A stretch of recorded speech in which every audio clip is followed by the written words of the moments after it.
ಯಡಿಯೂರಪ್ಪನವರಿಗೆ H D Kumaraswamy ಅವರು ಮೋಸ ಮಾಡಿದ್ರು. ಖಂಡಿತ. ಹೆಂಗೆ? ನಾವೇ ಎಲ್ಲ ಚರ್ಚೆ ಮಾಡಿದ್ವು. ನೀವು ವಿಧಾನಸಭೆ ಡಿಬೇಟ್ ನಲ್ಲಿ ನೀವು ಕೇಳಿರ್ಬೋದು. ಕುಮಾರಸ್ವಾಮಿ ಅವರೇ ಹೇಳಿದ್ರು, ನನ್ನ ಯಾರು ಮುಖ್ಯಮಂತ್ರಿ ಮಾಡಲಿಲ್ಲ. ನಮ್ಮ ಸ್ನೇಹಿತರುಗಳಿದ್ರು ಅವತ್ತು ನಾನು ಮಾತಾಡ್ತಕ್ಕಂಥ ಸಂದರ್ಭದಲ್ಲಿ. ಅದು ನಾಗಬಂಗ್ಲಾ ಚಲುವರಾಯಸ್ವಾಮಿ ಇರ್ಬೋದು, ಪುಟ್ಟಣ್ಣ ಇರ್ಬೋದು, ಜಮೀರಣ್ಣ ಇರ್ಬೋದು, ಮಾಗಡಿ ಬಾಲಕೃಷ್ಣ ಇರ್ಬೋದು. ನಾವೆಲ್ಲ ಸೇರಿ ನಾವು ಈ ಸರ್ಕಾರ ರಚನೆ ಮಾಡಬೇಕು ಸಮ್ಮಿಶ್ರ ಅಂತ ತೀರ್ಮಾನ ಮಾಡಿದ್ವು. ಆವಾಗ 2020 ಅಂತ ತೀರ್ಮಾನ ಆಯಿತು. ಮೊದಲನೇದಾಗಿ ಕುಮಾರಸ್ವಾಮಿ ಅವರು 20 ತಿಂಗಳು ಮುಖ್ಯಮಂತ್ರಿ ಆಗಬೇಕು. ಎರಡನೇ ಅವಧಿನ 20 ತಿಂಗಳನ್ನ 40 ತಿಂಗಳು, ಕರೆಕ್ಟ್ 40 ತಿಂಗಳು ಯಡಿಯೂರಪ್ಪನವ್ರಿಗೆ ಬಿಟ್ಕೊಡ್ಬೇಕು ಅಂತ ತೀರ್ಮಾನ ಆಯಿತು. ಆದರೆ ಕುಮಾರಸ್ವಾಮಿ ಅವರು 20 ತಿಂಗಳನ್ನ ಪೂರೈಸಿದ್ರು ಯಡಿಯೂರಪ್ಪನವ್ರ ಸಹಕಾರದಿಂದ. ಯಡಿಯೂರಪ್ಪನವ್ರಿಗೆ ಕೊಡಬೇಕು ಅಂತ ಬಂದಂಥ ಸಂದರ್ಭದಲ್ಲಿ ದೇವೇಗೌಡರು ಕುಮಾರಸ್ವಾಮಿ ಎಲ್ಲ ಸೇರಿ ಯಡಿಯೂರಪ್ಪನವ್ರಿಗೆ ಕೊಡಲೇಬಾರ್ದು ಅಂತೇಳಿ ಅವತ್ತು ಕಾಂಗ್ರೆಸ್ ಪಕ್ಷದ ನಾವು ಬೆಂಬಲ ತಗೊಳ್ತೀವಿ ಅಂತ ಹೊರಟರು.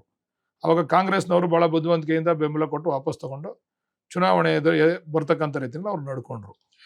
ಕಾಂಗ್ರೆಸ್ನವ್ರಿಗೆ ನಾವು ಯಾವ ರೀತಿ ನಾವು ಧರ್ಮಸಿಂಗ್ ಅವ್ರಿಗೆ ಬ್ಯಾಕ್ ಸ್ಟಾಪ್ ಮಾಡಿ ಇವ್ರಿಗೆ ನಾವು ಸಪೋರ್ಟ್ ಮಾಡಿದೋ, ಯಡಿಯೂರಪ್ಪನವ್ರು ಸಪೋರ್ಟ್ ಮಾಡಿ ಸರ್ಕಾರ ಮಾಡಿದೋ, ಆ ವಿಚಾರದಲ್ಲಿ ಕಾಂಗ್ರೆಸ್ನವರು ನಮ್ಮ ವಿರುದ್ಧ ಮೂಯಿಯನ್ನ ತೀರಿಸ್ಕೊಂಡ್ರು. ನೀವು ಪ್ರಸ್ತುತ ಕಾಂಗ್ರೆಸ್ನಲ್ಲೇ ಇದ್ದೀರಿ. ಬಹಳ ಧೈರ್ಯ ಬೇಕು ಹಿಂಗೆ ಹೇಳಕ್ಕೆ ಬಾಲಕೃಷ್ಣ ಅವ್ರಿಗೆ. ಇದ್ದೀನಿ, ನಾನು ಕಾಂಗ್ರೆಸ್ನಲ್ಲಿ ಇದ್ದೀನಿ. ಅದೇ ಅಂದ್ರೆ ಕಾಂಗ್ರೆಸ್ ಅಂದ್ರೆ ಯಾರು ಮಿತ್ರರಲ್ಲ, ಯಾರು ಶತ್ರುಗಳಲ್ಲ ಅಂತ ನೀವು ನೇರವಾಗಿ ಜನರಿಗೆ ಹೇಳ್ತಾ ಇದ್ದೀರಿ. ಹಿಂಗಾಗಿ ನಾ ಇವತ್ತು ಕಾಂಗ್ರೆಸ್ ಅಲ್ಲಿ ಇದ್ದೀನಿ, ನಾಳೆ ಎಲ್ಲಿ ಇರ್ತೀನಿ ಗೊತ್ತಿಲ್ಲ. ಅಲ್ಲ, ಎಲ್ಲಿ ಇರ್ತೀನಿ ಅನ್ನೋದು ಮುಖ್ಯ ಅಲ್ಲ. ನನ್ನ ಕ್ಷೇತ್ರಕ್ಕೆ ಅಭಿವೃದ್ಧಿ ಮುಖ್ಯ. ನನ್ನ ಕ್ಷೇತ್ರದಲ್ಲಿ ಯಾವ ಪಕ್ಷದಿಂದ ಅಭಿವೃದ್ಧಿ ಆಗ್ತದೆ ಅಂತಕ್ಕಂಥದ್ದು ಮುಖ್ಯ. ಬಾಕಿ ವಿಚಾರಗಳೆಲ್ಲ ಹೆಂಗ್ ಡಿಸೈಡ್ ಮಾಡ್ತೀರಿ? ಈ ಪಕ್ಷಕ್ಕೆ ಸೇರ್ಪಡೆ ಆದ್ರೆ ನಮ್ಮ ಕ್ಷೇತ್ರದ ಜನತೆಗೆ ಅಭಿವೃದ್ಧಿ ಆಗುತ್ತೆ ಅಂತ ನೀವು ಯಾವ ಮಾನದಂಡದ ಆಧಾರದ ಮೇಲೆ ನಿರ್ಧಾರ ಮಾಡ್ತೀರಿ? ಆಡಳಿತ ಪಕ್ಷ ಇರಬೇಕು. ಯಾವ್ದಾದ್ರು ಒಂದು ಕ್ಷೇತ್ರ ಅಭಿವೃದ್ಧಿ ಆಗ್ಬೇಕಾದ್ರೆ. ಓಕೆ, ನಾನು ಸತತವಾಗಿ ವಿರೋಧ ಪಕ್ಷದಲ್ಲೇ ಬಂದೆ. ಬಿಜೆಪಿ ಇದ್ದಾಗಲೂ ವಿರೋಧ ಪಕ್ಷ, ಜನತಾದಳದಲ್ಲಿ 20 ತಿಂಗಳು ಆಡಳಿತ ಬಿಟ್ಟರೆ ಸಂಪೂರ್ಣವಾಗಿ ವಿರೋಧ ಪಕ್ಷ. ವಿರೋಧ ಪಕ್ಷದಲ್ಲಿ ಇದ್ದಾಗ ನಾವು ಅನ್ಕೊಂಡಂತ ಕೆಲಸ ಕಾರ್ಯ ಮಾಡ್ಲಿಕ್ಕೆ ಸಾಧ್ಯ ಇಲ್ಲ. ಆಡಳಿತ ಪಕ್ಷಕ್ಕೆ ಬಂದಾಗ ಮಾತ್ರ ನಾವು ಎಲ್ಲರನ್ನೂ ಕೂಡ ಮಂತ್ರಿಗಳನ್ನ, ಮುಖ್ಯಮಂತ್ರಿಗಳನ್ನ ವಿಶ್ವಾಸ ತಗೊಂಡು ನಮಗೆ ಬೇಕಾದಂತ ಅಂದ್ರೆ ಟ್ರೆಂಡ್ ನ ಗಮನಿಸ್ತೀರಿ.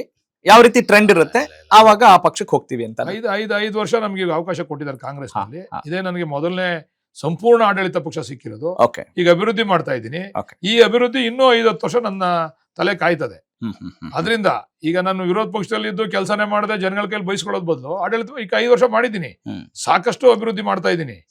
ಕ್ಷೇತ್ರದ ಜನತೆ ಕೂಡ ಗೊತ್ತಾಗ್ಲಿ, ಶಾಸಕರಿಂದಾನೆ ಏನೆಲ್ಲ ಅಭಿವೃದ್ಧಿ ಮಾಡಿದ್ರೆ ನಿಮ್ ಕ್ಷೇತ್ರದ ಜನತೆಗೆ so for in this term?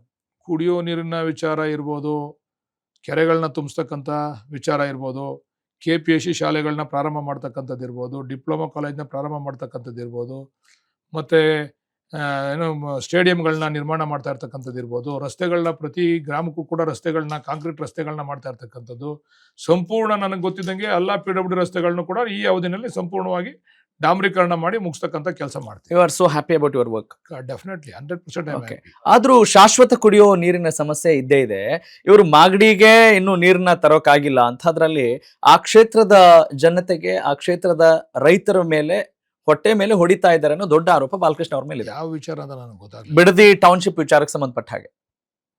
ಕುಡಿಯೋ ನೀರಿಗೂ ಅದಕ್ಕೂ ಸಂಬಂಧ ಇಲ್ಲ. ಅಂದ್ರೆ ನಿಮ್ಗೆ ಅಲ್ಲೇ ಒಂದು ಸ್ವತಃ ಕೆಲಸವನ್ನು ಇನ್ನೂ ಮಾಡ್ಲಿಕ್ಕೆ ಸಾಧ್ಯ ಆಗಿಲ್ಲ ಅಂಥದ್ರಲ್ಲಿ ಈ ಹೋರಾಟ ಎಷ್ಟರ ಮಟ್ಟಿಗೆ ಮಹತ್ವ ಪಡೆದುಕೊಳ್ಳುತ್ತೆ? ಈ ಹೋರಾಟ ಯಾಕೆ ಬೇಕು ಬಾಲಕೃಷ್ಣ ಅವ್ರಿಗೆ ಅನ್ನೋ ಒಂದು ದೊಡ್ಡ ಅಲಿಗೇಷನ್ ಇದೆ ನಿಮ್ಮ ಮೇಲೆ. ಅದಕ್ಕೂ ಇದಕ್ಕೂ ಸಂಬಂಧ ಇಲ್ದಿರ್ತಕ್ಕಂಥ ವಿಚಾರ. ನಾವೆಲ್ಲ ಕಡೆ ನೀರಿನ ವಿಚಾರದಲ್ಲಿ ಎಲ್ಲ ಕಡೆ ನಾವು ಲಿಫ್ಟ್ ಇರಿಗೇಷನ್ ಇರ್ಬೋದು, ಅಥವಾ ಕುಡಿಯೋ ನೀರನ್ನ ಟೌನ್ ಕೊಡ್ತೀವಿ, ಏನ್ ಪ್ರಾಬ್ಲಮ್ ಇಲ್ಲ. ನೀವು ಹೋಗ್ಬೇಕಾದ್ರೆ ಒಂದ್ಸರಿ ತಾವೇ ಹೋಗಿ ಮಾಡಬಹುದು, ಸ್ಥಳವಾಗಿ ವಿಶ್ಲೇಷಣೆ ಮಾಡಬಹುದು ನೀವು. ಅದರಿಂದ ಆ ಸಮಸ್ಯೆಗೂ ಇದಕ್ಕೂ ಏನು ಸಮಸ್ಯೆ ಇಲ್ಲ. ಈಗ ನೀವು ಬಿಡದಿ ಟೌನ್ಶಿಪ್ ವಿಚಾರ ಮಾತಾಡುವಾಗ ನಾನು ಅದು ಸಪರೇಟ್ ಕರೆಕ್ಟ್, ರೈಟ್. ಆದ್ರೆ ಅಲ್ಲೊಂದು ಇಂಟರ್ಲಿಂಕ್ ಆಗಿದೆ. ಇವತ್ತು ಸದ್ಯಕ್ಕೆ ಪ್ರಸ್ತುತ ಸುದ್ದಿಯಲ್ಲಿರೋದು ಬಾಲಕೃಷ್ಣ ಅವರು ಅದೇ ಕಾರಣಕ್ಕಾಗಿ ಅನ್ನೋದು ಒಂದು ದೊಡ್ಡ ಮಾತಿದೆ. ಇಲ್ಲ, ಅದು ನನ್ನ ಕ್ಷೇತ್ರ, ಅದು ಹೌದು, ನನ್ನ ಕ್ಷೇತ್ರದ ಸಮಸ್ಯೆ. ಕರೆಕ್ಟ್. ನನ್ನ ಕ್ಷೇತ್ರದ ಸಮಸ್ಯೆನ ಅಲ್ಲಿ ವಾಸ್ತವಾಂಶ, ಸ್ಥಳದಲ್ಲಿರ್ತಕ್ಕಂಥ ವಾಸ್ತವಾಂಶ ಬೇರೆ, ಆದ್ರೆ ಇದು ಬಿಂಬಿಸ್ತಾ ಇರ್ತಕ್ಕಂಥ ರೀತಿನೇ ಬೇರೆ, ಹೊರಗಡೆ ಜನಕ್ಕೆ ಬಿಂಬಿಸ್ತಾ ಇರ್ತಕ್ಕಂಥ ರೀತಿನೇ ಬೇರೆ. ಅದಕ್ಕೆ ಈ ವಾಸ್ತವಾಂಶದ ಅರಿವು ಆಗ್ಬೇಕು ಅಂತಕ್ಕಂಥ ವಿಚಾರ ಇಟ್ಕೊಂಡೆ ನಾನು ಚರ್ಚೆ ಮಾಡ್ತಾ ಇರ್ತಕ್ಕಂಥ